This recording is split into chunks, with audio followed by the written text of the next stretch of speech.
So welcome back. To introduce our next two speakers and moderate that second session, I'd like to introduce Marty Fitzgerald. Marty Fitzgerald is a PhD student in bioethics and philosophy at SLU's Albert Gnegi Center for Healthcare Ethics. Previously, he earned a master's in philosophy from Duquesne University and a bachelor's in chemical engineering from Worcester Polytechnic Institute. His research focuses on the intersection between the empirical sciences and philosophy, with particular attention to biologically informed philosophy, animal ethics, and non-human cognition. Marty's current projects include writings on interspecies chimeras, investigating aspects of perception via spider webs, and drawing lessons for bioethics from the history of leprosy. Outside the academy, Marty enjoys spending time with his fiancée, playing chess, practicing sport, and conversation over drinks. And Marty has just accepted a faculty position with the Center for Bioethics at Ohio State University. For that, I congratulate him massively. You know, humanities jobs are hard to come by. You've heard that? Well, he got one. Okay, Marty. So for this session, our first paper is going to be entitled Downstream Effects of Overturning Roe v. Wade, Data, Privacy, Security, and Justice. And that's going to be given to us by Dr. Michael S. Sinha. Dr. Sinha is Assistant Professor of Law at the Center for Health Law Studies at St. Louis University's School of Law. Prior teaching roles include adjunct faculty in the Beasley Institute for Health Law and Policy at Loyola University Chicago School of Law, visiting scholar in the Center for Health Policy and Law at Northeastern University School of Law, and lecturer in public health at California State University, East Bay. He has continuing research relationships with the Harvard-MIT Center for Regulatory Science at Harvard Medical School, the Program on Regulation, Therapeutics and Law, or PORTAL at Brigham and Women's Hospital, and the Center for Advanced Studies in Biomedical Innovation Law at the University of Copenhagen. Medical publications have appeared in New England Journal of Medicine, Journal of the American Medical Association, JAMA Internal Medicine, JAMA Network Open, Mayo Clinic Proceedings, Anesthesiology, Chest Plus Medicine, Health Affairs, the American Journal of Public Health, and the American Journal of Bioethics. His legal scholarship includes articles in the Journal of Legal Medicine, the American Journal of Law and Medicine, the Journal of Law, Medicine, and Ethics, the Harvard Law and Policy Review, the Food and Drug Law Journal, the Stanford Law and Policy Review, the Journal of Law and the Biosciences, the Hastings Law Journal, and the Minnesota Journal of Law, Science, and Technology. Please welcome Michael Sinha.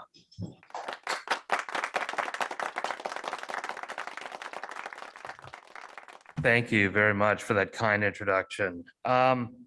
So my talk, as you noted, is the downstream effects of overturning Roe v. Wade, data privacy, security, and justice. And what I will say to begin this talk is a lot of this is speculative, right? So Roe v. Wade was overturned in the Dobbs v. Jackson Women's Health Organization case in late June of this year. And so a lot of this is theoretical. A lot of this has not manifested, but a lot of this is I think, deeply concerning in that it potentially could manifest down the line if we're not more careful.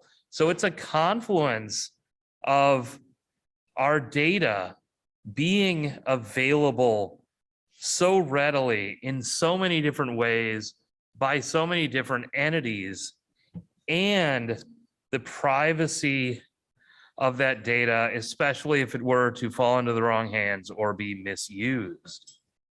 So Roe v. Wade in 1973, the Supreme Court noted that the right of privacy founded in the 14th Amendment's concept of personal liberty and restrictions upon state action is broad enough to encompass a woman's decision whether or not to terminate her pregnancy. The detriment that the state would impose upon the pregnant woman by denying this choice altogether is apparent. Now, 49 years later, the Supreme Court in Dobbs v. Jackson Women's Health Organization holds that it is time to heed the Constitution and return the issue of abortion to the people's elected representatives. And they quote a concurring opinion from Justice Scalia in the Casey case: the permissibility of abortion and the limitations upon it are to be resolved, like most important questions in our democracy, by citizens trying to persuade one another and then voting. And the court concluded that is what the Constitution and the rule of law demand. So what does it mean to return the issue of abortion to the people's elected representatives? Well, now we went from a constitutionally protected right to abortion to now having a hodgepodge of state laws and restrictions. So you have several states, Missouri included, that are among the most restrictive in terms of abortion access. You had laws that had been on the books and were never repealed in some states. You had laws that were designed to take effect as soon as Roe v. Wade was overturned. But in many of these states, the right to access an abortion is illegal across the board.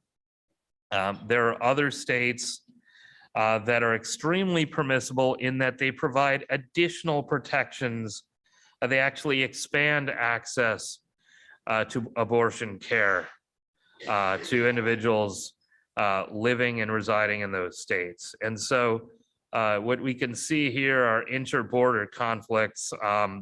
The Illinois-Missouri border is certainly going to be one of those. And so here we are situated in the St. Louis metropolitan area. We have one state across the river that has extremely permissible and expanded access to abortion services. And then we have the far more restrictive state of Missouri, which is actually limiting and perhaps in some cases making abortion care illegal. So there's an additional wrinkle to consider from the Dobbs case. This was in the dissent from Justice Clarence Thomas. He notes there that in future cases, we should reconsider all of the court's substantive due process precedents. And he lists a few, including Griswold, which was a case decided by the Supreme Court that granted the right of married persons to obtain contraceptives. The Lawrence case, the right to engage in private consensual sexual acts. And the Obergefell case, the right to same-sex marriage. So Justice Clarence Thomas is making the case that all of these substantive due process issues should be re-litigated in the wake of the Dobbs decision. Notably, he did not mention the Loving v. Virginia case that sanctioned interracial marriage, of which he has an interracial marriage himself. So he wants to relitigate those cases that do not necessarily apply to him personally. So what does the world of data privacy look like post-Dobbs? There are, I would say, at least 20 laws on the books in the United States, federal laws that touch upon health privacy and protection of healthcare information. The most prominent of those is HIPAA, which is the Health Insurance Portability and Accountability Act of 1996. HIPAA only applies to what the law defines as covered entities. So these are health plans, these are healthcare clearinghouses, these are healthcare providers. HIPAA does not cover non-healthcare entities. It does not apply to individuals sharing their own healthcare data. So when Congresswoman Marjorie Taylor Greene says, I cannot share whether I'm vaccinated or not because of HIPAA, HIPAA does not apply in that situation, right? So the question for the covered entities, the clinicians, the hospitals, the outpatient facilities, can those facilities protect patients and themselves from having reproductive health information used to incriminate them? So remember, some of these state statutes are actually incriminating not only the patients, but those that are involved, and sometimes the caretakers, the physicians, the healthcare providers themselves. So interestingly enough, HIPAA has a pretty broad exception for giving information to law enforcement officials as required by law. So generally speaking, HIPAA is not likely to shield individuals, healthcare providers from revealing that data about patients to law enforcement officials. So if law enforcement officials in the state of Missouri ask for records from patients, there's an option to comply with a request. But if a court comes and says, you know, you absolutely need to give over these records, if there's a subpoena or a written order from that court, there's very little the hospital or the healthcare individual can do to avoid that. Historically, this has been in place for laws that involve child abuse and neglect, identifying individuals who are committing acts of abuse and neglect to children. An interesting speculation would be, you know, child abuse, right? How young are we going here? How are we redefining child to include unborn fetuses potentially, right? So is that where that law and jurisprudence is going? Could criminal charges against physicians and facilities follow? Could data in private personal health records be used to incriminate people that are involved? That's an unknown. The bottom line here is that HIPAA will not protect patients' privacy in the face of virtually any legal proceeding, civil or criminal, especially if warrants, discovery requests, subpoenas, and law enforcement are involved. So when we talk about these laws that say we're going to investigate and identify whether or not abortion care was provided, whether or not certain medications were dispensed and taken, whether or not certain services were provided in emergency settings, it sounds like law enforcement is going to be able to step in and say, what happened? Give us the records. Telemedicine abortion, right? So we know that there are safe and effective medications for individuals to terminate pregnancies at home. How do we get access to those medications? In some states, there are providers, there are apps, there are websites, Just the Pill, Hey Jane, Abortion on Demand. These are websites in which you can log in, talk to a provider, and receive medication abortion from those providers. Generally speaking, these entities are not shipping products out of state. They're not shipping to states like Missouri, but they may allow pickup. They may allow you to ship to, say, Illinois and go pick up the product there, right? So that's a consideration. That can be tracked. Potentially the records from those companies can be obtained. So a register of all the people that have purchased products from that company could be made available to law enforcement. Reproductive technology.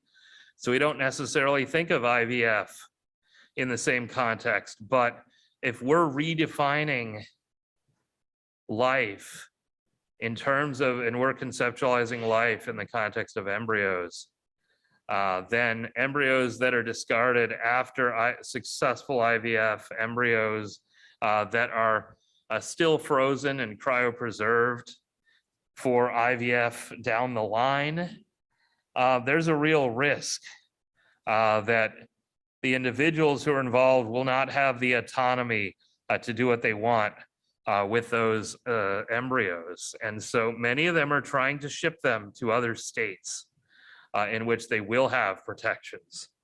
There are companies like Cryoport that are actually doing this. FedEx has specialized equipment that it uses to provide those services. So then the question becomes, well, can those records be obtained?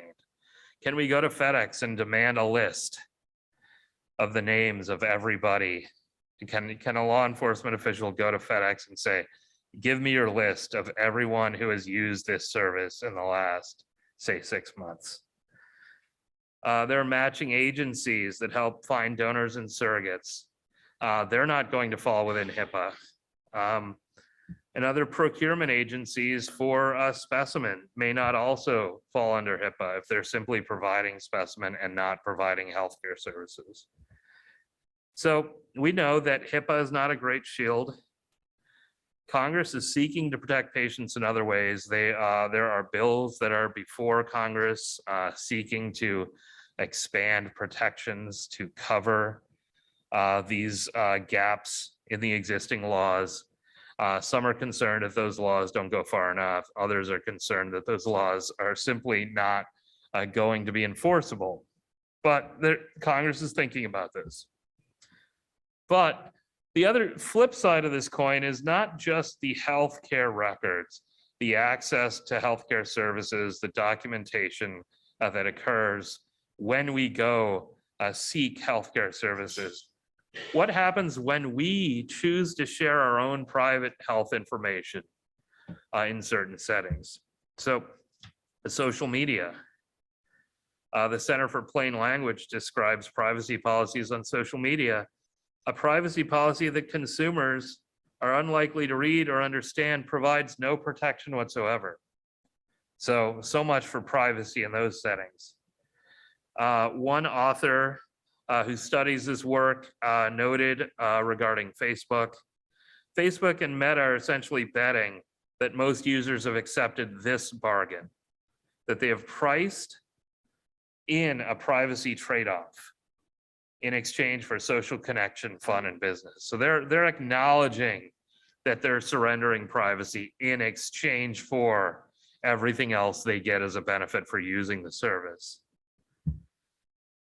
And then the Center for Plain Language says, you know what, and they're sort of snarky in the way they do this, but honestly, I don't think they're far off. They say, it seems unlikely that a business would give its customers this very plain message. By reading this policy, you agree to let us keep track of you, your emails and photos, where you go, your devices, the internet providers you use, and possibly the same information for everyone in your social network. And if we decide we want more information, we will let you know in some way, maybe, before we start tracking that too. I've never read a policy like that, but that's essentially what they're saying in many ways. Cell phone usage, right? We know our cell phones track our every daily movement, everything we do. These tech companies may be limited in challenging court orders for data. So if someone goes to Apple and says, listen, we want access to all the data in this user's iPhone, what's Apple going to do about it? They may just end up handing over that information. Encrypted messaging makes it much harder for law enforcement to get access to messages, right? Because what happens is you have a message, I send a message to somebody, it's encrypted all the way through until that end user receives the message. So the only readable messages on my end and on the receiving end, nothing in between, nothing the company has is readable or legible. So Apple's iMessage falls into this, WhatsApp falls into this, Signal falls into this, but there are some apps that transmit unencrypted data. So unencrypted apps, Facebook Messenger. In Nebraska a few weeks ago, a 41-year-old woman is facing felony charges for allegedly helping her teenage daughter illegally abort a pregnancy in that state. So police sent a warrant to Facebook requesting those private messages. Those private messages showed that the pregnancy was aborted and not miscarried as the two mother and daughter had alleged initially. The messages showed the mother coaching her 17-year-old daughter how to take the abortion medication. And so the company, the parent company of Facebook, Meta, argued that the warrants made no mention of an investigation into an illegal abortion. But they did not say whether it would handle the warrant differently if it had. So It's an open question. Would they have actually stopped and said, no, I'm sorry, we're not providing that information? And what grounds would they actually have to challenge that law enforcement request? So this is not new. Purvi Patel in Indiana was convicted in 2015 on the basis of text messages to a friend about taking abortion pills late in a pregnancy. Latisse Fisher in Mississippi was charged with second-degree murder. Her internet search history was downloaded by investigators, and she admitted to conducting internet searches, including how to induce a miscarriage and how to buy pregnancy terminating medication like mifepristone. So reproductive smartphone apps, period tracking, fertility tracking, even apps like Fertilicalm that just simply provide information, reassuring statements, education, could potentially give information to law enforcement officials that help them determine whether or not a pregnancy was terminated. So let's say the users of Fertilicalm are reading information about what to do during the first trimester, but then they stop using the app. They don't continue using the app through to the second trimester. That could lend information to law enforcement officials. Tracking and geodata. I know my colleague Mark is going to speak in much more detail about this, but there is absolutely geodata that is available for purchase. And sometimes it was made available initially for purchase for research use, but increasingly, potentially, it's being misappropriated. Bounty hunting, I think, is a similar phenomenon because now we have state laws that provide rewards to any individual residing in the state that can provide information that leads to convictions. So that could obviously create financial incentives to people like hackers who are trying to get information. Online shopping, right? We know that if we order something online, it's tracked. If we even browse Amazon and look at something, that we get a cookie on another website that says, are you sure you don't want to buy this? I know you looked at it 10 minutes ago, right? So there was a viral TikTok video of a woman claiming that Amazon required her to input personal information before purchasing a pregnancy test. Amazon, of course, said, oh, our bad, that was not intended. But that raises concerns about what exactly Amazon is collecting in terms of data, where that data could potentially be misappropriated. Payment data, right?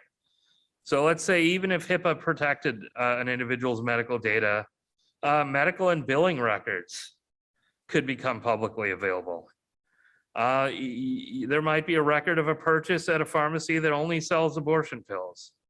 A charge at an out-of-state Planned Parenthood facility for an amount much higher than a usual checkup, right? These would be things that could be made available. Flexible spending account debit cards, those records and transactions could become available. Online payment apps, Apple Pay, PayPal, Venmo, Cash App, right? What are they held to? Their licensing agreements say that they will turn over documents for warrants or subpoenas.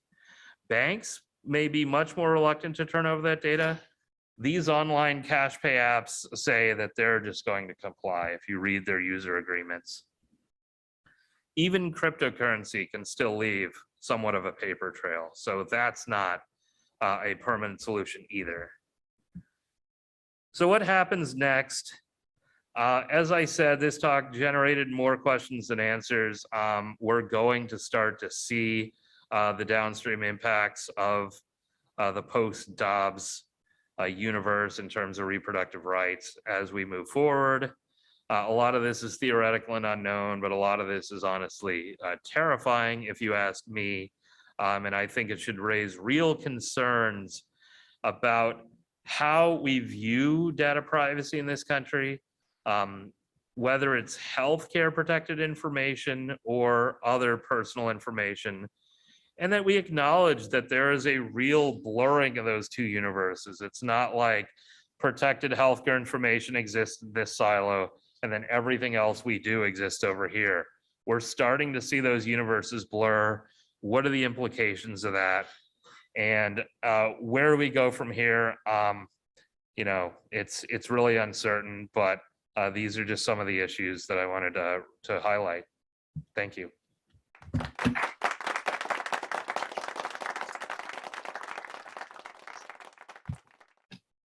Our next presentation is entitled Some Speculations on the Implications of quote unquote modern events for security and privacy practitioners. This talk will be given by Mark Seiden. Mark Seiden, a programmer since the 60s. Seiden, sorry. Mark Seiden. Mark Seiden, a programmer since the 60s, has worked with diverse companies and research organizations in software engineering and security writ large. He is security advisor to the Internet Archive, taught and participated in research, now with Columbia and UC Santa Cruz, before at UC Berkeley and Stanford, has been an expert in almost 50 criminal and civil cases, is a longtime member of the ICANN Security and Stability Advisory Committee, which worries about how names and numbers work on the internet, and has participated in National Academy of Science studies on some trippy subjects. Other longstanding interests include food and wine, piano music, and mycology. His ERDOS number is 3. Ladies and gentlemen, please welcome Mark Seiden.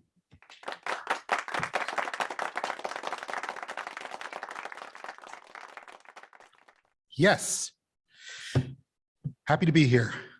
Thank you for that excellent talk beforehand, which makes my talk much briefer. So I was curious why PHI on the underground markets reputedly costs a lot more than ordinary full identity information.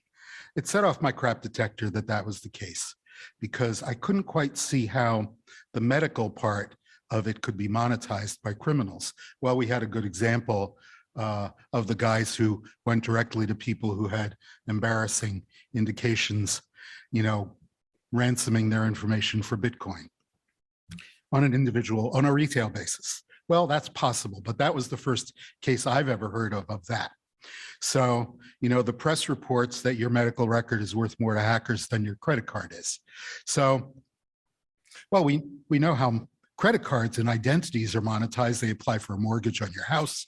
They buy stuff on Amazon or some website with worse fraud detection than Amazon. And let's see how that actually happens.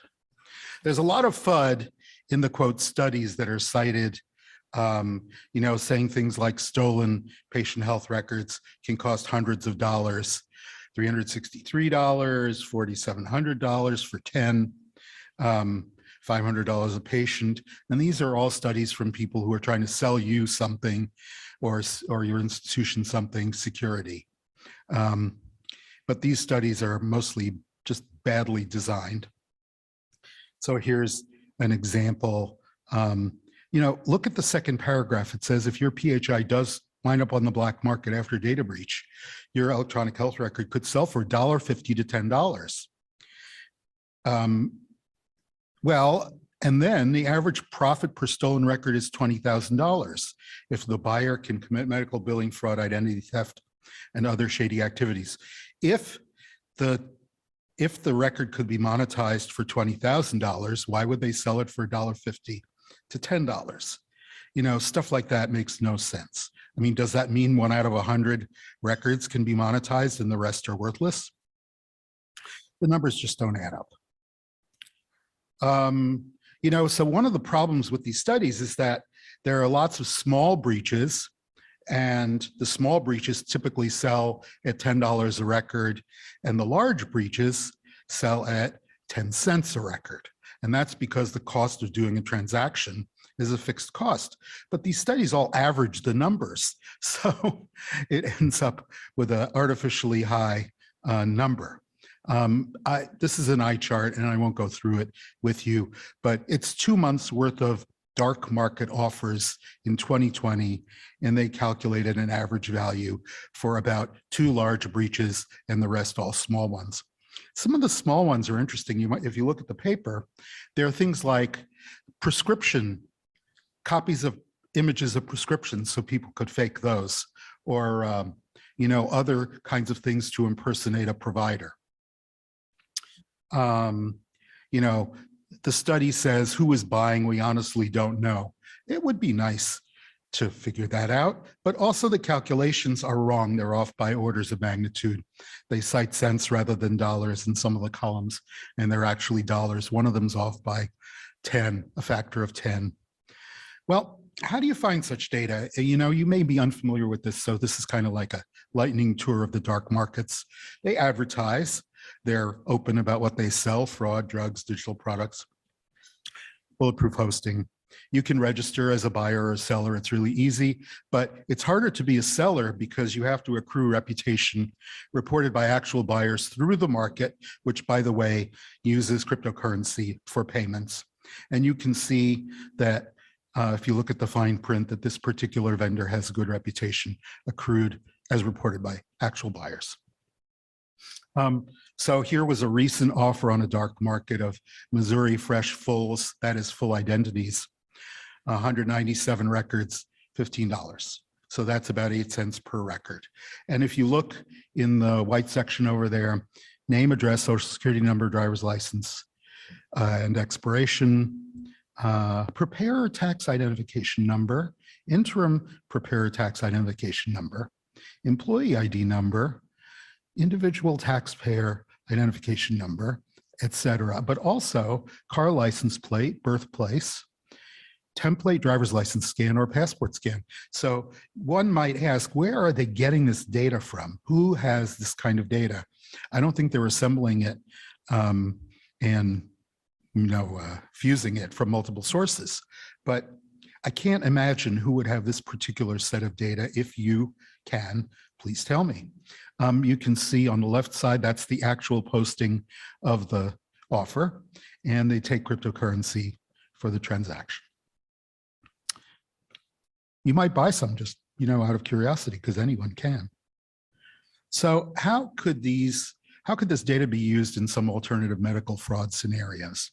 Well, defrauding insurers and other payers is an obvious possibility. That's a peculiarly US problem because of market fragmentation and enormous complexity in billing.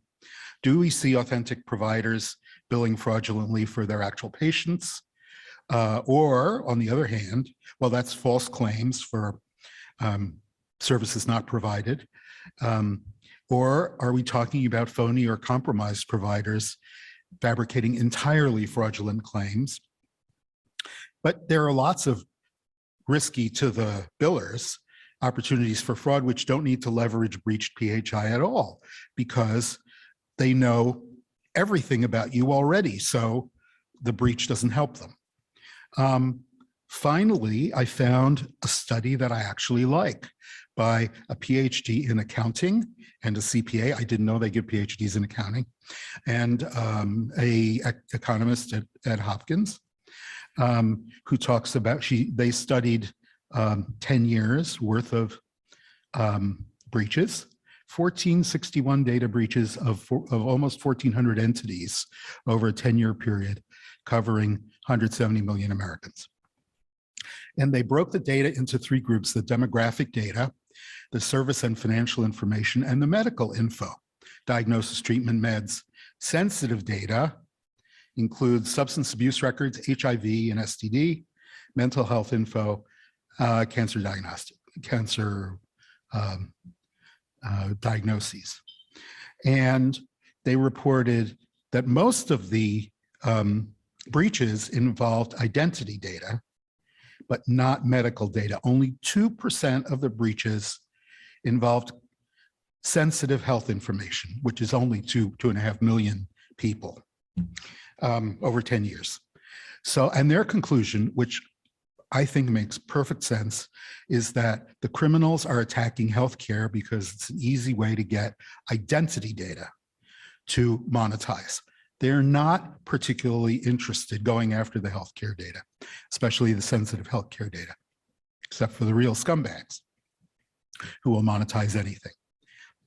So I already said that. Does extorting individuals based on breached PHI actually work? So far, until the instance cited a little bit earlier today. I hadn't heard of one, but it's kind of hard to do. Who are you going to report to? You're going to report to the family?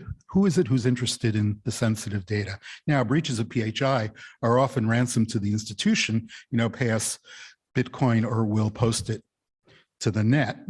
And the problem is insurance companies often pay ransom for malware encryption because that's the easiest way to get the institution back on the air rather than paying the ransom. And the other problem is there's no way to be sure if you pay the ransom that the data won't be leaked or will be decrypted. So the argument is you should just never pay a ransom. It also incentivizes people to go for ransom. If the standard were, or if it were illegal not to pay ransom, that would cause some discouragement. So here's an example you can look at. I talked about this. So the fraudulent, phony, compromised provider scenario is kind of interesting because, when does it occur? Now, I've specifically heard of this in cross-border situations where the Mexican dentist will give you service and they'll bill your US dental insurer through their San Diego cousin. And you get the service, you're happy at a good price, and your medical insurance covers it, and the two providers settle privately. So that's an interesting situation, but actual providers making false claims is relatively rare because the patient always gets an explanation of medical benefits. If they can read it, which is very difficult, then they may complain, and it doesn't take a lot of complaints to queer the deal. But a whistleblower who can make a claim under the False Claims Act can get between a sixth and a third of the recovery. So there's severe peril to a provider that tries to do that. To set up a phony provider, you need an NPI number, and there are some proofs required to get one. But what else do you need to bill? I'm still looking into this stuff. So my partner is a rheumatologist who was a federal physician for her entire career at NIH, and she never had an NPI number until last week when I forced her to get one so I could try to write this paper. But you could use their numbers, apply for numbers in their name, or use the NPI numbers of retired non-practicing physicians, or assuming identity may not be as hard as you think. I've been working on a Mexican timeshare fraud case where they set up phony law firms with phony notary stamps, and it's all phony. But interestingly, they have signature bad phrases in these websites, so you can find them. For example, they say, under wills, estates, and trusts, they say nothing is as certain as wills and wills and taxes. It's death and taxes. They didn't even get the pat phrase right.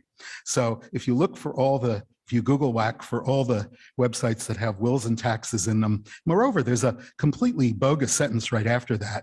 Also, they misspelled business under their, in their big banner there, 2 S's. And this is a solo practice that has 4 specialties, which would, in a normal law firm cover legions of people. 20 lawyers would have to be in the firm to do this. So it's easy to find these phony sites. So compromising a legitimate existing provider is probably hard. HIPAA has helped. I don't know if pharmacists are good targets. I'm curious about that. How do you get the money out? That's always a problem. You have to compromise their banking. So in these cases, conventional fraud detection using machine learning algorithms should work due to all of these signatures, like inconsistent indications in provider specialties, or prior history inconsistency, or new providers that are not specialists in what they have, or whatever. Out of geo, anomalous billing volumes. So who are the patients who are most abusable in these cases? People with terminal diagnoses or recently deceased, but then you have to bill for services provided just before the death, which is a tricky timing problem. Patients with dementia who won't successfully process the explanation of benefits, that kind of thing. Okay, but notice, the last bullet, women who get medical terminations. That's the one I'm interested in, and that Michael talked so capably about. Since Dobbs, in all these states, law enforcement is interested in pregnancy and specifically when you stop being pregnant. The states, there are battles between the states in supplying such data to law enforcement in adjacent states. So how can the state determine that a woman is now pregnant and knows it? All of these communication things, searching, searching, purchasing, and stopping purchasing previously bought items like, say, alcohol and weed. Target has had a pregnancy prediction score for 10 years where this statistician, Andrew Pohl, came up with this excellent measure where he identifies 25 or more products, none of which are related to pregnancy or maternity, that are predictive of a woman's being pregnant. 80% accurate was the claim. Doesn't work on women who don't know they're pregnant yet. Now, how accurately can termination of pregnancy be predicted? Perhaps if they stop buying such products. So Michael's talked about how the state can determine that, there's abortion services being sought. But here's a long list of the ways, but there are additional ones, mostly having to do with travel tracking and Google Maps and cell phone history. Some of these need a search warrant, so there has to be probable cause for that. And changes in behavior might be the basis for such probable cause by law enforcement. Barbara Middleman provided me with a lot of these, being an authentic physician. Insurance companies know a lot about you. This is Guttmacher, who has a wonderful chart covering all the insurance in all the states and what they cover. Missouri's in there as only in the event of life threat to the mother. But insurance companies know a lot about related services. Now, Google Maps, you may not realize, if you look, has your place history going back to the beginning of time at Google, in my case, 2009, and all those red dots are where I was, and they know exactly when. Now, here's the problem. Bounty hunter law in Texas. Private citizens can file civil suits against anyone suspected of performing, inducing, or aiding and abetting an abortion, not patients, collaborators. 10K per abortion penalty. They can file within 4 years of the procedure or the prohibited action. And they did this deliberately so that, the state couldn't be sued. Now, there were 50K abortions in Texas in 2021. Multiply by 10,000 and you have a business plan. And this is for private investigators and lawyers. There are copycat laws people are working on, passed in Oklahoma and Idaho, attempted in Missouri last year. In some places, they even try to cover out-of-state travel, out-of-state actors aiding Missouri patients here. There's a URL to Randy Beck's excellent paper on the bounty laws. In California, they passed a law allowing bounties on illegal gun purchases. If you are going to bury a body, don't buy a shovel at Home Depot because that's discoverable. There's a lot of history about this sort of thing. Distant next door states searching vehicles. In Texas, where there are frequently gun shows, the Mexican federal cops who are death on guns show up and they photograph the Mexican license plates and then they search them when they cross the border.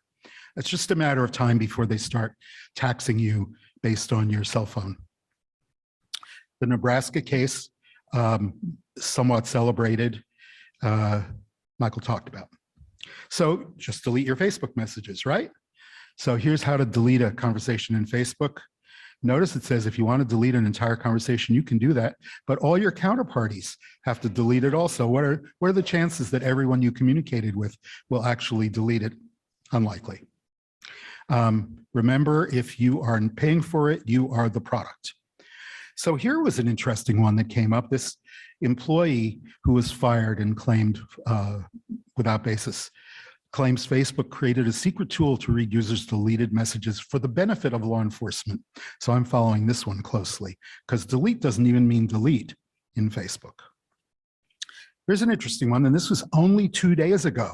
So perfect for this talk. FTC filed a lawsuit against this data broker, Koshava, saying that they are selling consumers precise location data. And you should look at the filing because it's terrifying what it is that you could buy from these guys. You could track somebody going to an abortion clinic, and then they have a precise ID which identifies them with all their purchasing habits and figure out who they are, re-identify them.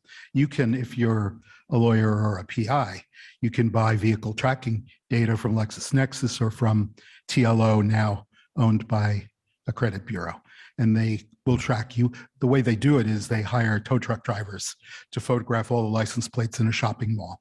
They could set up cameras by the side of the road. Oh, here's Koshava's data down to the individual fields, and you can see the specific ID values and the lat and long and timestamps. Automatic license plate readers on these tow trucks are also by the side of the road.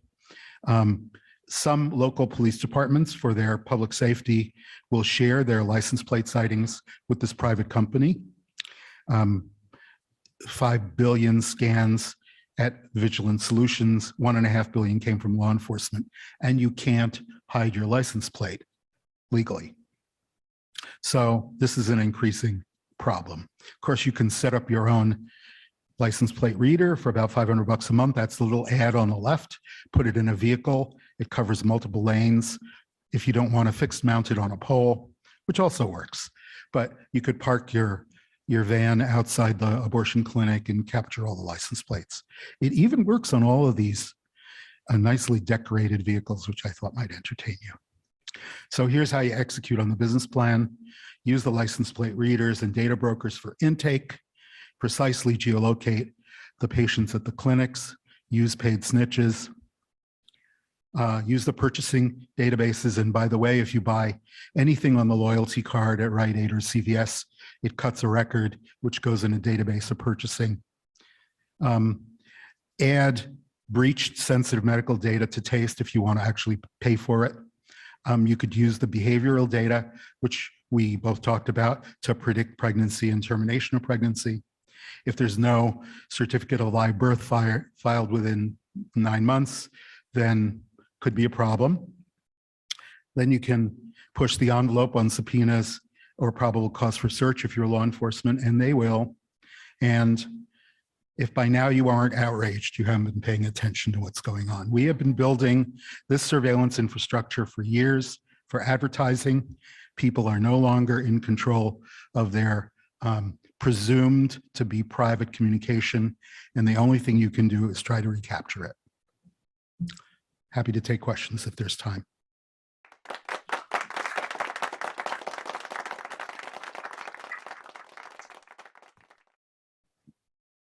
I'm not sure this is on. Hello. I think you ended by saying the only thing you can do is try to recapture it. Like, can you say more? Like, how what does that mean? Like, it feels like an impossibility. And then as someone with small kids, as she mentioned before, like, I know that they haven't quite, they're very small. They haven't like built their digital lives yet per se, although some of what my activities do are starting to build their digital life. I'm like, what does that mean to control and recap? Like, that feels like it's out in the wild west of data.